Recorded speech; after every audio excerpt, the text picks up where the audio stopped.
Souvent connu de manière indirecte par l'influence qu'il exerça dans le genre fantastique, Howard Phillips Lovecraft est un écrivain américain du début du XXe siècle, auteur d'un grand nombre de récits d'horreur et de science-fiction au succès posthume. Enfant, Lovecraft connaît une jeunesse à la santé fragile. Surdoué, le jeune homme se confronte très tôt à la littérature, récitant ses premiers poèmes dès l'âge de 3 ans et commence véritablement à écrire à partir de 6 ans.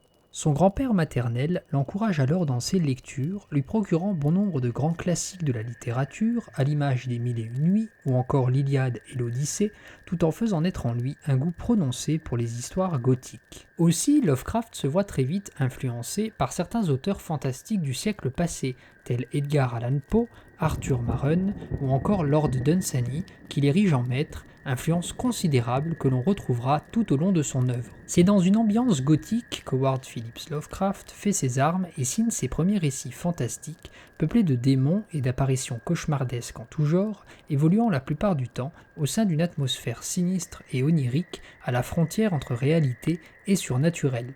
Rapidement, le natif de Providence se singularise par l'intérêt qu'il porte au développement d'un véritable panthéon de dieux cosmiques, race antérieure à l'espèce humaine, portant le nom de grands anciens, à l'image du grand Cthulhu, de Nyarlathotep, d'Azathoth et bien d'autres, dont la simple révélation consciente de leur existence occulte plonge les protagonistes de ces récits dans une folie indicible. Profondément pessimiste quant à la condition humaine, Lovecraft n'aura de cesse de prôner tout au long de sa vie une dimension matérialiste de l'existence, bien loin de ses fictions qu'il considère alors lui-même comme de purs produits de son imagination, leur opposant une vision purement mécaniste de l'univers. L'empreinte que laisse H.P. Lovecraft dans la littérature fantastique est dès lors considérable.